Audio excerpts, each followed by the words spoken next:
Well, we've been riding in the golf cart for about an hour. We're up North Placencia at Maya Beach, and we decided to stop into this little resort, the Green Parrot, and have a cocktail. Even though it's January of 2019, supposedly the high season, it's pretty dead here. In fact, we had to wake someone up to have us get served a drink. This place looks real nice. A little above ground pool area. Hey, you got the lens cap off. Yeah, I took the lens cap off.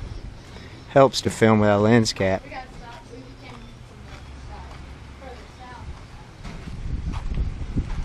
south. So yeah, the Green Parrot looks like a real nice little resort here in Maya Beach.